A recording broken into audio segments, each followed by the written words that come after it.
A ver, los que les gustan confesar que se han equivocado, que se han hecho daño a otra persona, que han pecado, han caído en el pecado, levanta las manos, todos.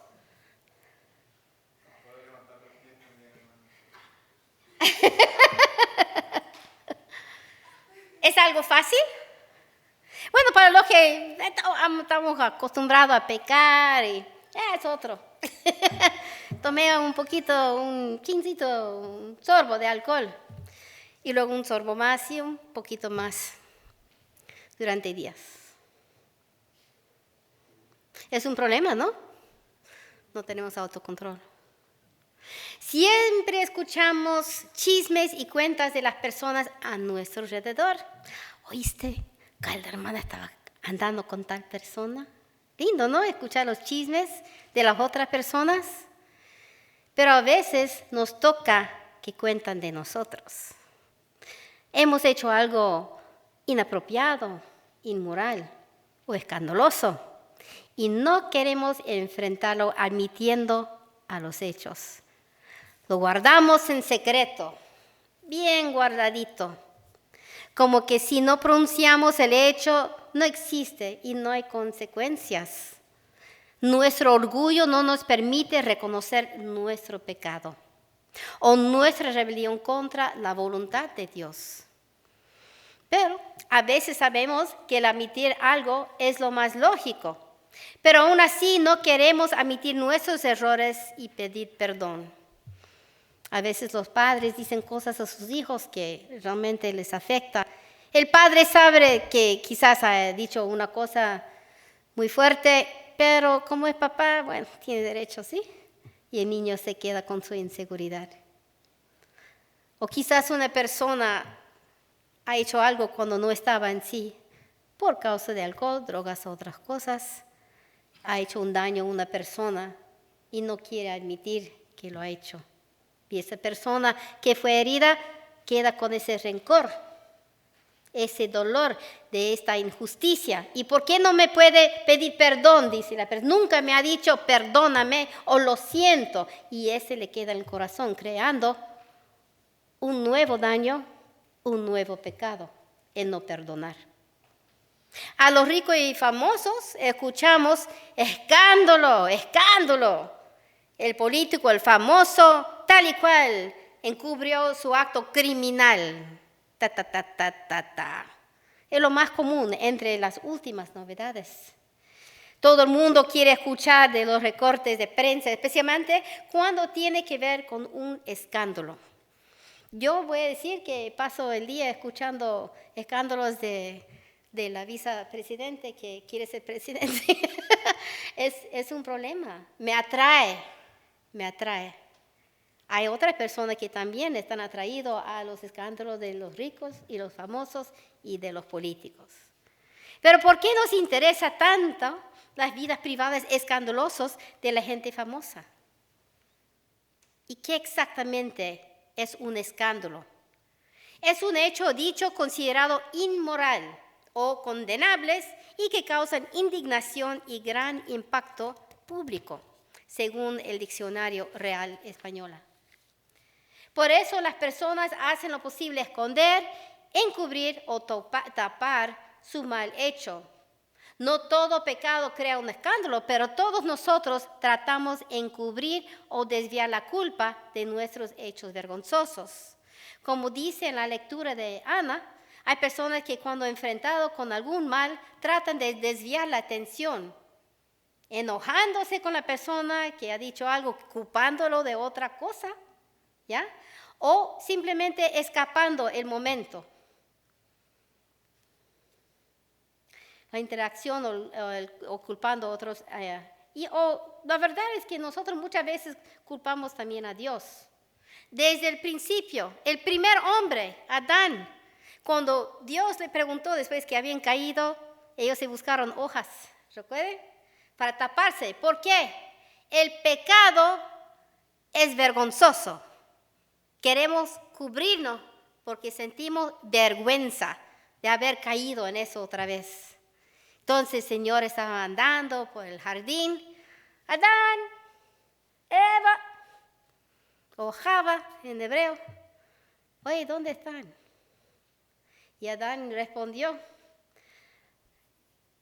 aquí estamos. Oye, ¿tú no has comido de ese árbol de lo cual que he dicho, no comerás de eso? Adán no quiso aceptar la culpa. Y entonces él dijo, bueno, fue la mujer que tú me diste. Entonces dando toda la culpa a la mujer y a Dios mismo. No aceptó. Eva sí aceptó. Pero ella dijo, bueno, la serpiente me engañó.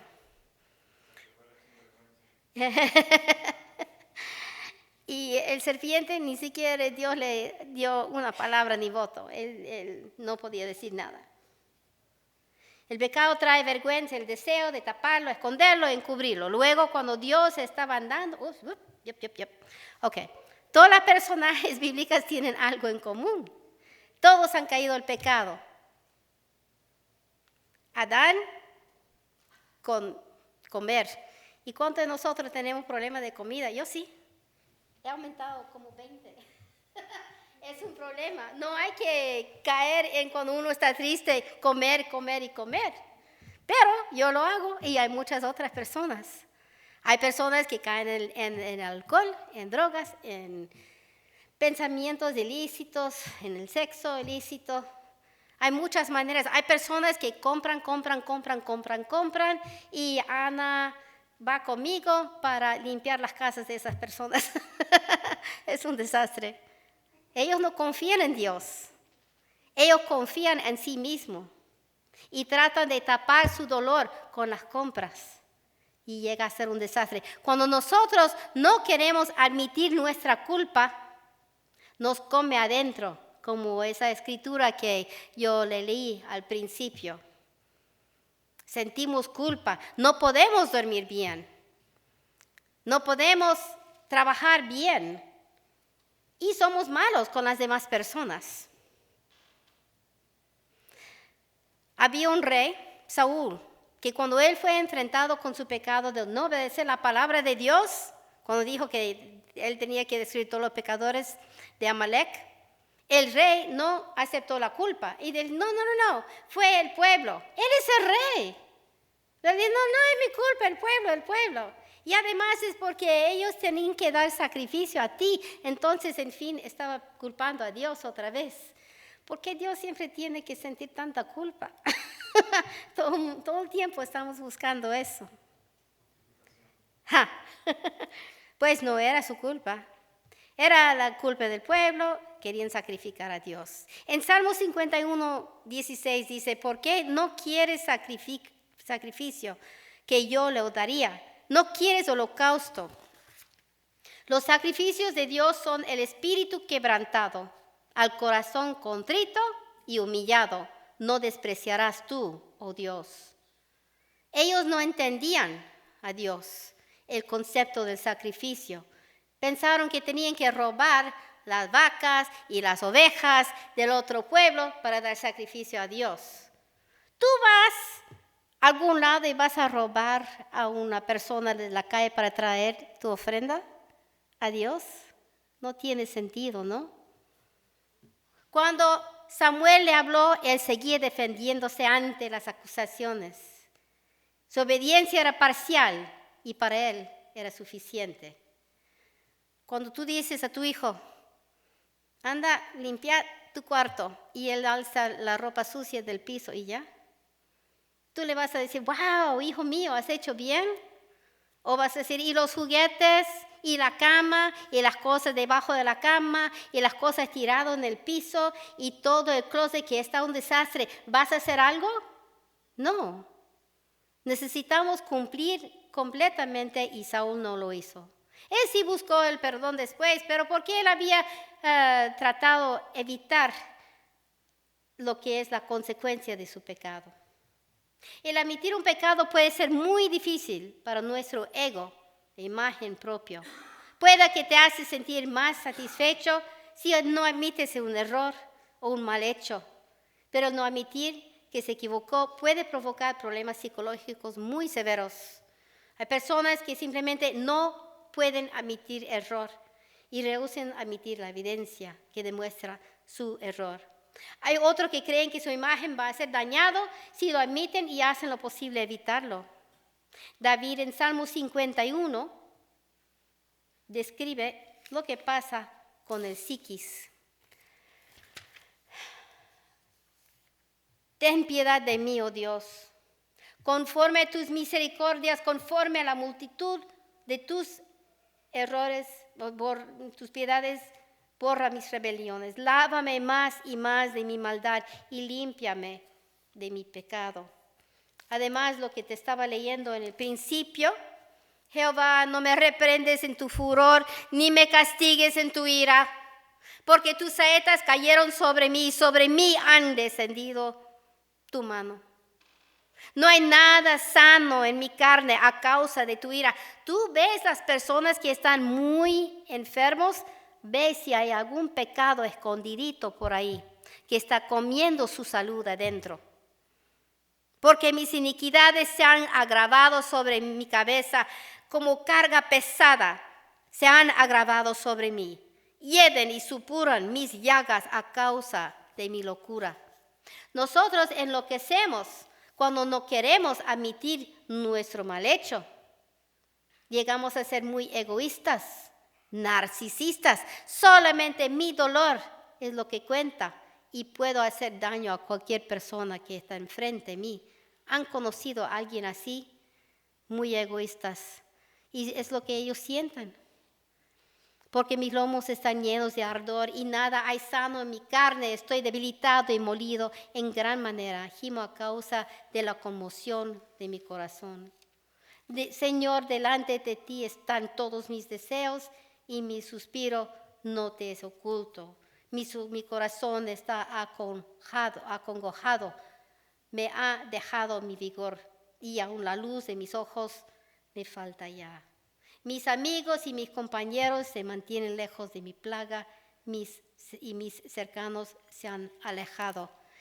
Cuando caemos hasta el fondo del pecado, hay personas, no sé si están aquí esta noche, quizás hay algo en su vida que le ha tocado, muchas veces es el alcohol o las drogas. Tienen que ir hasta el fondo para recién poder mirar sus ojos arriba, levantar su cabeza y dice, Dios mío, perdóname. Recién pueden buscar a Dios cuando ya han hecho estragos con su vida.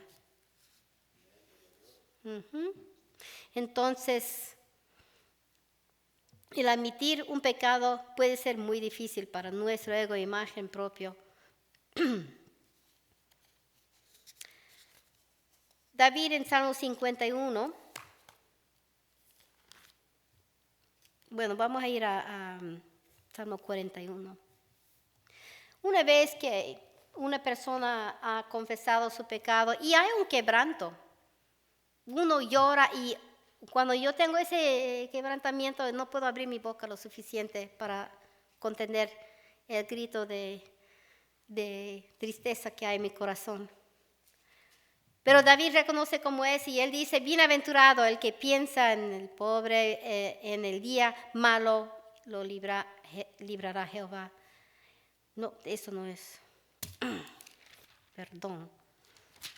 No, es 32, perdón. Bienaventurado aquel cuya transgresión ha sido perdonada y cubierto su pecado. Bienaventurado el hombre a quien Jehová no culpa de iniquidad y en cuyo espíritu no hay engaño. ¿Cómo puede ser esa persona? ¿Cómo puede que esa persona logró eso? Que Dios no le está culpando de iniquidad. ¿Alguien puede decirme?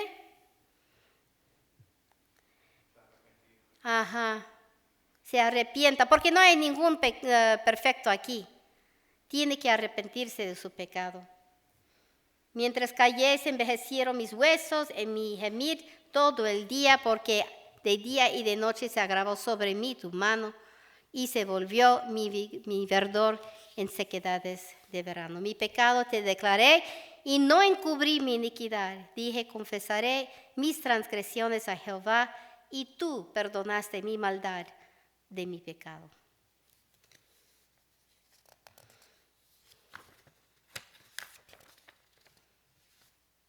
Todos los personajes de la Biblia tienen algo en común. Todos han caído al pecado en una u otra forma. Sus pecados fueron descubiertos y las consecuencias determinadas y cumplidas. ¿Sabe qué pasa cuando Dios castiga a una persona? Hay personas inocentes alrededor, su familia, sus vecinos, si usted es un general o un rey, tu pueblo, tu ejército, todos están sufriendo por el pecado de uno. Cuando tú pecas, haces daño a las personas que tú amas también.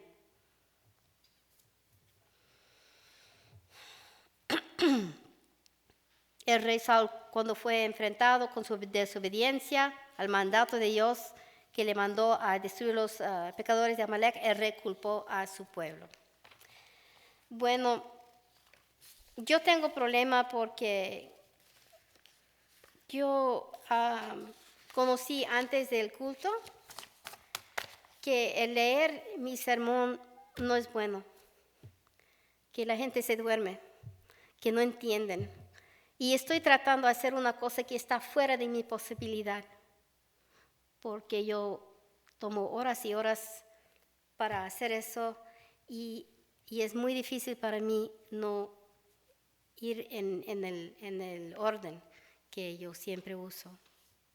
Por eso yo voy a seguir leyendo como lo he escrito y ya no voy a tratar de desviar esa palabra. Y perdóname si no es suficiente para ustedes, pero eso es lo que voy a hacer.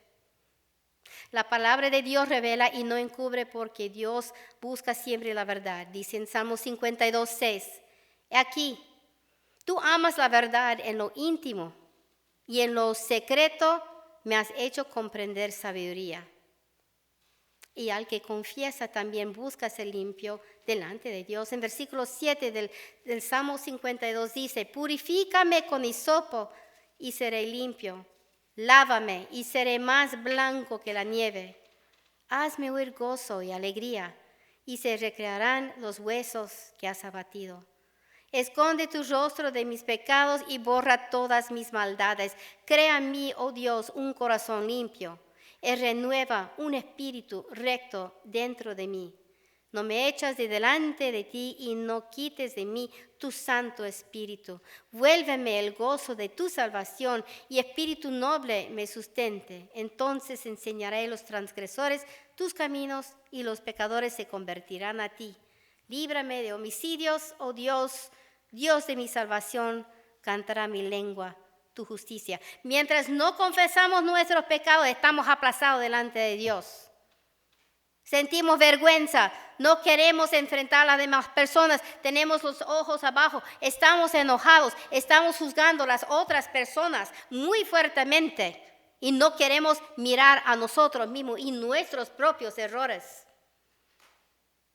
Pero una vez que confesamos el pecado, y ese dolor que tenemos que enfrentar cuando entendemos quiénes somos nosotros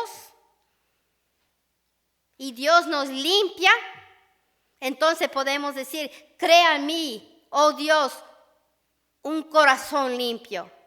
Que no me atrae ya esas cosas que son vergonzosos. Yo he hecho esta oración casi toda la noche una vez.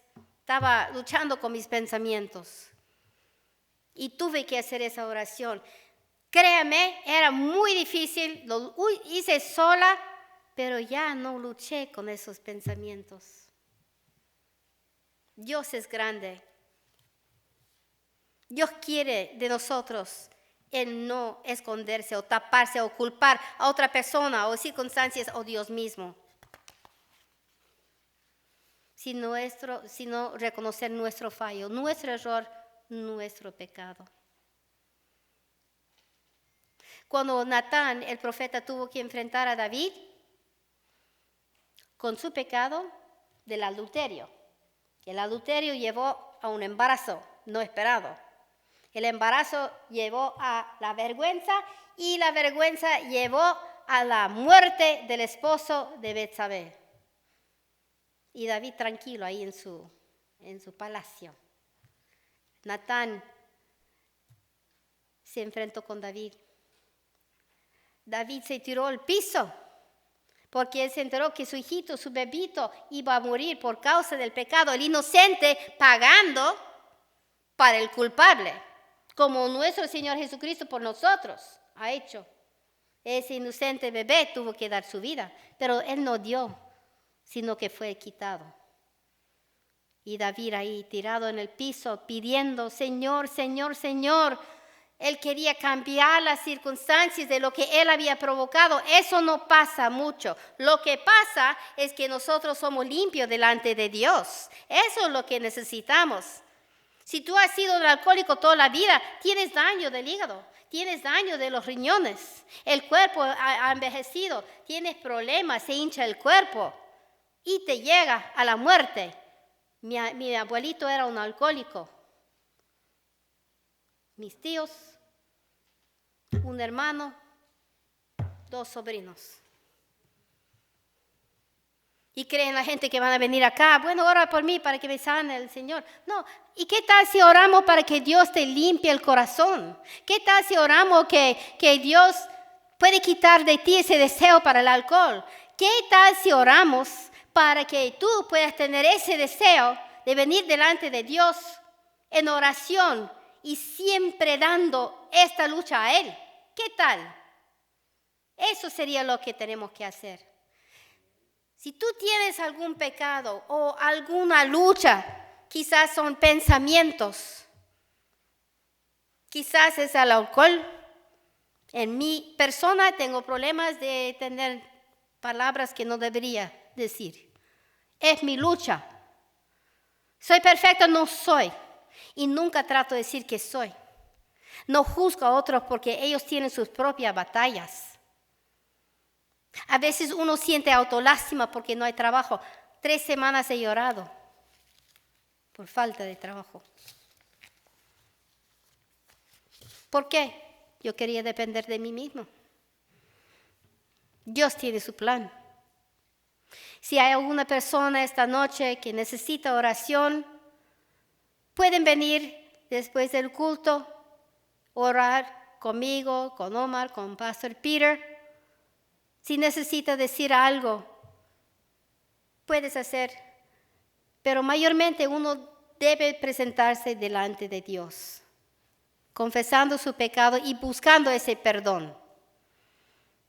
No podemos juzgar a otros. No debes mirar a otra persona en la congregación. Tú eres así, tú has hecho esto. Primero, mira a ti mismo. Y deja de esos chismes y que ese es escándalo, otro escándalo. No, mira a sí mismo. Corregirse, presentar ese pecado delante de Dios. Y luego, quizás, puedes buscar y juzgar a otro. ¿Será que llegas a este punto de ser tan perfecto? Creo que no. Pero Dios te ama. Porque de tal manera amó Dios al mundo que ha dado su Hijo unigénito para que todo aquel que en Él cree no se pierda, mas tenga vida eterna. ¿Qué necesitas para la vida eterna? Creer en Jesucristo. ¿Qué te trae ese creer en Jesucristo? El perdón de sus pecados, porque Él pagó con su sangre.